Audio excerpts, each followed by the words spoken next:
Welcome to Fostering Blooms, the podcast where we dig deep into gardening and all the ways it can enrich your home and life.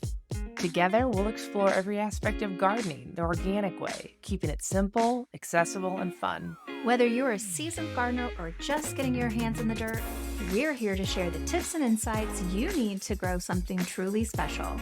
I'm Shannon Foster Boleen. And I'm Caitlin Blum, and we're two friends on a mission to cultivate beauty, creativity, and connection through everything we grow. This is Fostering Blooms.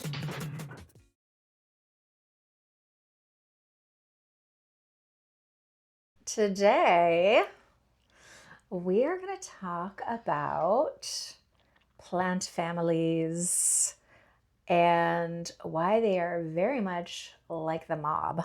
Ooh, bum, bum, bum. I don't know if that's a mob sound. It is today. I don't think we got some gang wars going on in the garden. That's right. We really do, though. Yeah. It's funny because I was thinking about how plant families really are like, you wouldn't put the Colombos and the Gambinos together, right? Like, you wouldn't sit them at the same table like it was no big deal. It'd be a big deal. Like, if they came together, it'd be a big deal, right? Yeah. Someone's not coming out of there alive. Exactly. And it's the same for your plants. Yeah. And there's some debate about some of that. So we want to talk about that as well.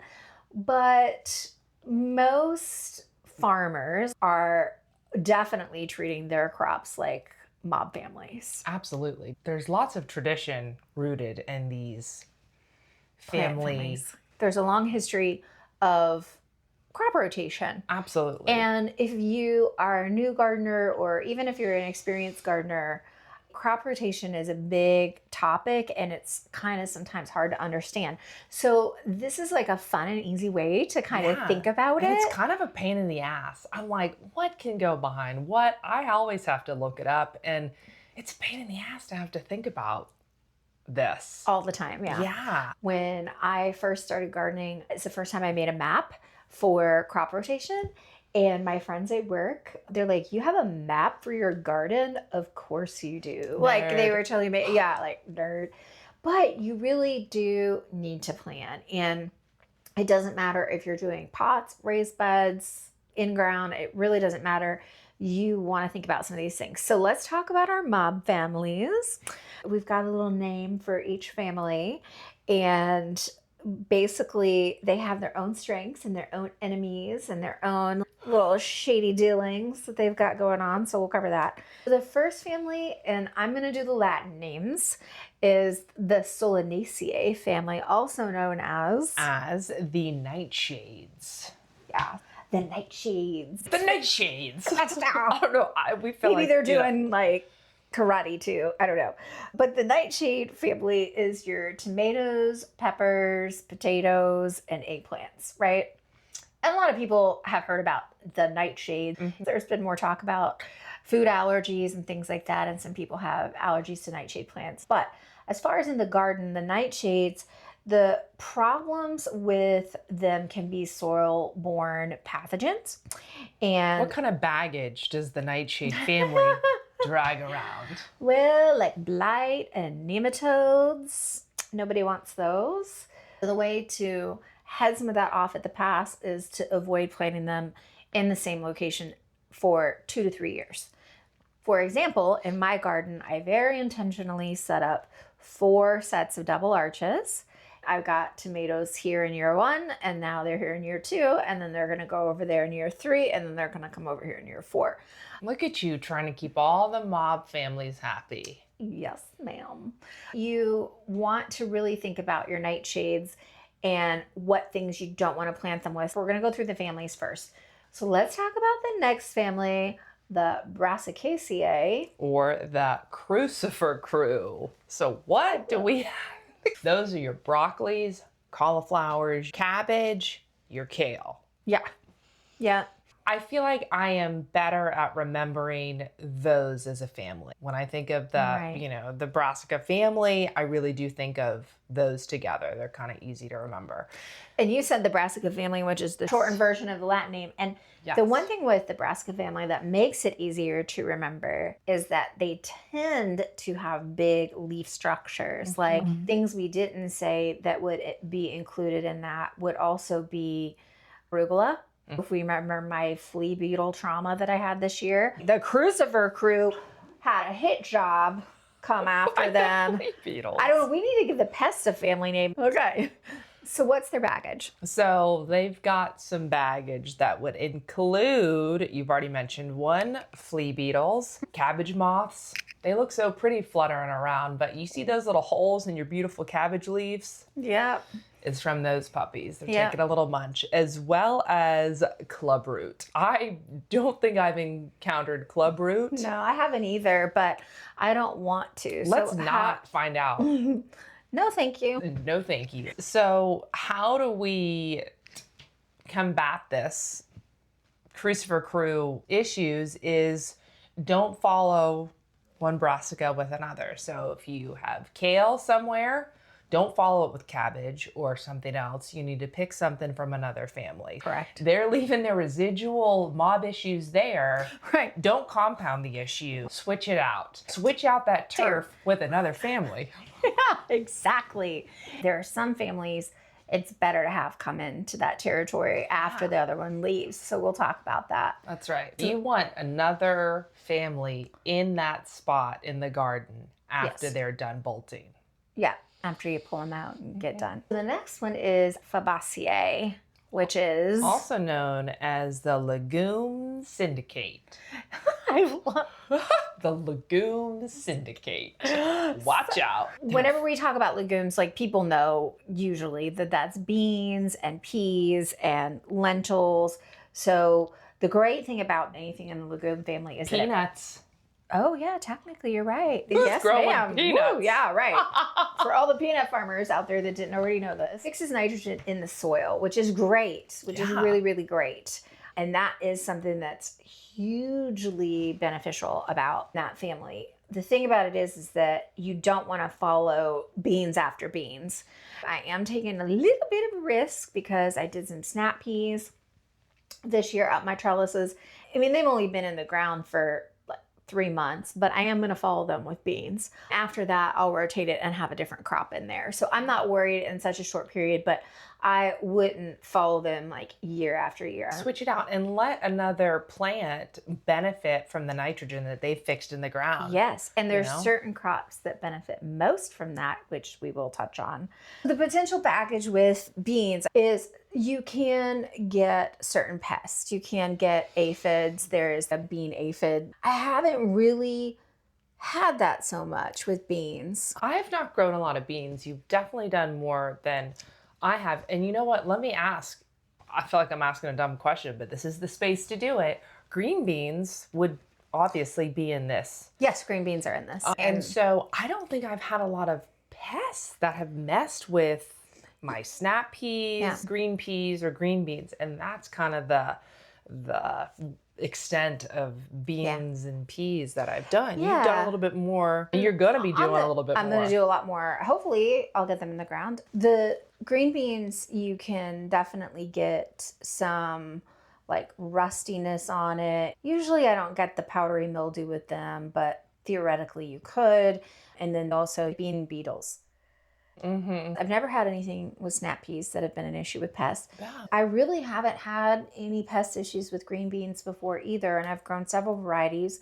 I had some shelling beans, and they looked a little ragged by the end of the season, but nothing problematic. But still, you don't want to follow them with one another. You would want to follow with another family.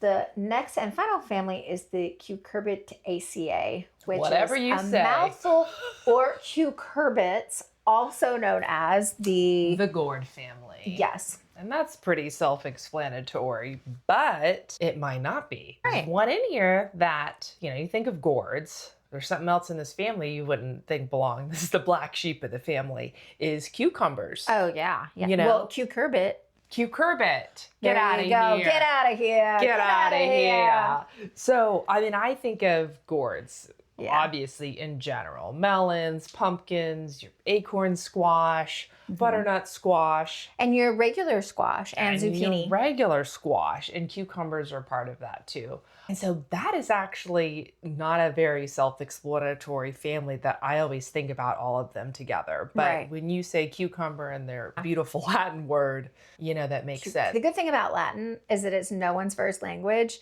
So we don't even if I even said know. it horribly, can you really say that I totally said it wrong? You know what's sad is I took Latin in college and I still don't pronounce the Yeah. names. Anyways, what is the problem with this gourd Yeah. family? I feel like they're the most baggagey of families. In my garden, at least they are. So powdery mildew, vine borers, squash bugs. And cucumber beetles.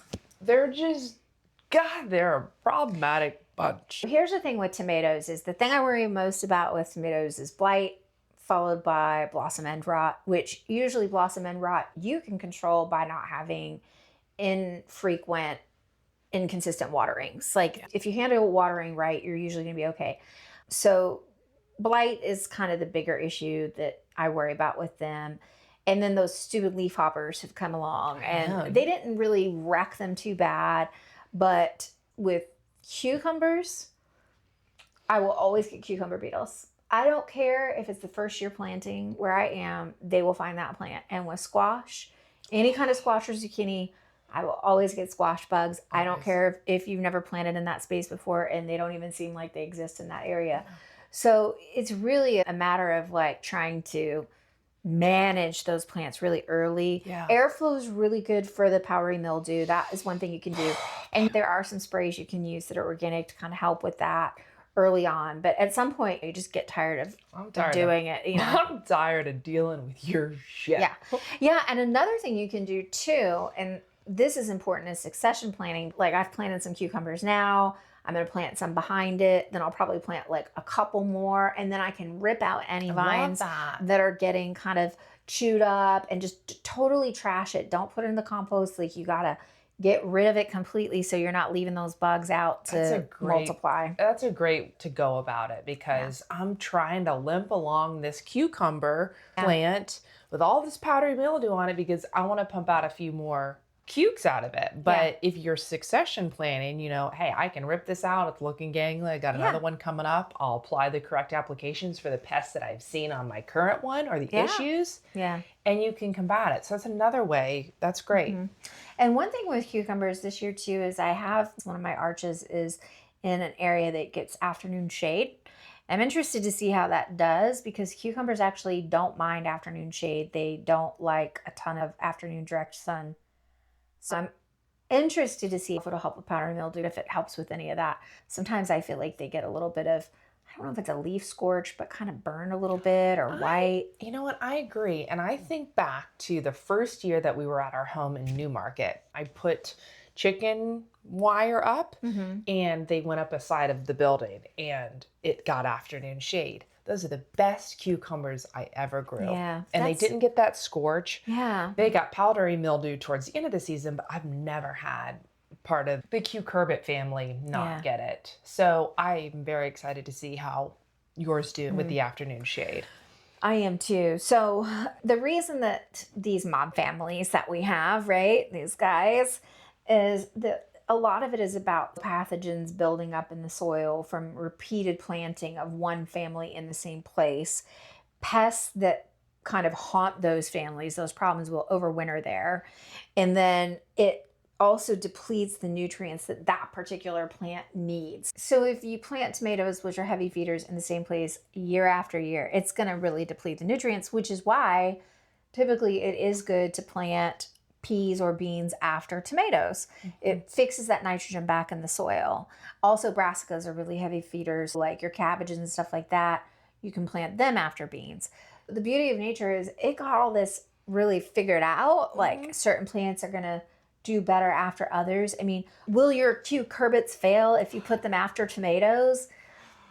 Probably not, but they're not going to be as good a crop, to be honest. So I never follow tomatoes or peppers or anything in that family with anything in the gourd family.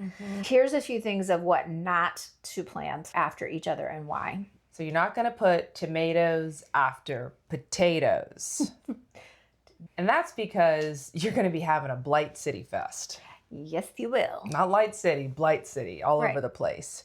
As I am going through these tips, I'm thinking about some of the stuff that I've done in the past and currently where some of my plants are placed. And I might have pooed myself over in some ways. So it'll be interesting to see how I kind of get around that. And by that, I'm talking about the tomatoes that I have at every single trellis. So, you know, where am I going to trellis my tomatoes next year? We'll find out. Yeah, so we'll find out. I love how you planned ahead. That's genius. So what else do we have? We're not going to do broccoli after cauliflower, clubroot, and aphids. God, aphids. Ugh. We hate you. And we're not going to do squash after cucumbers. Yeah. Powdery mildew, hello. Holy mother. And I'm going to say this too. I really do try to move my stuff around, but especially the mildew prone things. Yeah. And even when I do, they still get it. Well, we're in such a humid and wet environment here. Even last year when it was drier, it was probably a little bit better, but it still was bad, you They know? were just dry and crispy. Yeah. Yeah. But our last thing is beans after beans. Which I already said I'm breaking that rule just a little bit. But again, I think a lot of these things are like a full season. So we'll see. I mean, I'll find out. Maybe I'll get a really bad bean crop after those peas, but I don't think so. It leads into this huge debate about this anyways, right? Yeah. A couple things. One is that you see people who are planting super intensive in small raised bed spaces with a lot of things close together anyways, and breaking those spacing rules and also putting things together that maybe they shouldn't be. And we don't have proof of this, but it seems like everything's okay. Or you have people who are really into soil health saying, look, if the soil is healthy enough, then those pathogens and those soil-borne diseases aren't going to grow up in those places. You can break these rules, but you've got to have great soil. There's a caveat. There's a caveat, I think, to it. And I think I'm trying to play around with it. I've amended my soil more this year than I have ever before. Really put a lot of care into it. And I'm kind of breaking some of these rules. Like I've got squash next to tomatoes. I'm doing some stuff where I'm like, well, it's already there. So I'm really going to see like, how does this affect it? Like, I kind of want to know. Call it just pure curiosity because I got squash on the other side. You have plenty of tomatoes. So, right, you know, it'll work out. Like this is something I can experiment with. If you have limited space and those are the only plants you have, then I'd heed these rules unless you want to experiment. Yeah, for sure. And I think for me, part of what I think about is whether you have a lot of space or you have a little space, you really do need to create a plan. Yeah. You need to take the time to sit down and say, okay, where am I going to move things over time or where I'm going to plant them anyways, instead of just chucking stuff in a bed. Because first of all, you got to consider spacing, right? Like you got to think about, is it a vine? Can I trellis it? Can I not trellis it? That's what winter is so great for. It's get a cup of tea or coffee, whatever your poison is, sit in there in your comfy, cozy clothes and write out a little map or whatever. And you can do it by seasons. I really think there's 6 growing seasons, not 4 growing seasons. This is not my own brilliant idea. Other people have talked about this as well, and it makes sense to me. I read this amazing book, which I have to find the name of it and I'll put it in the show notes. It's an biointensive farming, and I think they're out of French Canada. And they just did such a great job talking about these families and how they rotate through them. And I think when it's your livelihood and you're relying on these things, there's obviously some generational knowledge there that's saying, hey, this isn't a good idea. So I'm more on the side of have great soil and go ahead and rotate, have great soil, and also some things probably won't grow as well together as companions, right? I am a little more of keep the mob families apart, and Kate's willing to risk letting the Gambinos and the... I want to ruffle some feathers and see what happens. She's going to bring them to the table and see what... Figure it out. Work it out. Will there be a mob war or not? No. But it'll be good to know. I think also what's so cool is that there are other things that we didn't mention, like lettuce, onions, carrots, radishes, beets, garlic, that will work really well with each of these families. Some of them don't work as well together. But one thing about lettuce that I love is you can pretty much put it with anything. It's pretty flexible. As is your herbs too. I think, some herbs do better than others, beneficial. Not only you can coexist, but beneficial. Thank God there's some wiggle room to put between these. So you have options. Yeah. You have options, I think, than you realize, where you can incorporate some rotation and be okay. Yeah. So like my potatoes, I have lettuce planted in between on one side, and I have cabbage on the other side in between the potatoes, because it turns out potatoes and cabbage do really well together. I did the same thing. I have cabbage on one end of the bed and potatoes on the other end, because I planned ahead and knew they would do well together. We'll do another episode on companion planting, but I think it all starts with just a simple concept of understanding these families of plants that you have and their differences, and why they should not always share the same territory or come after another family when they've been planted. Great way to put it. So much fun. And now I'm going to remember this better. Yes. Now. All right, well, let's go get dirty. All right, let's go grow, baby. Thanks for listening to Fostering Blooms. If this episode inspired you, send it to a friend who's ready to ditch bland grocery store radishes and get spicy in the garden with us. We'd love it if you left us a 5-star review. That helps other people like you find our podcast. And don't forget to tag us on Instagram when your blooms show off. Until next time, let's go grow, baby.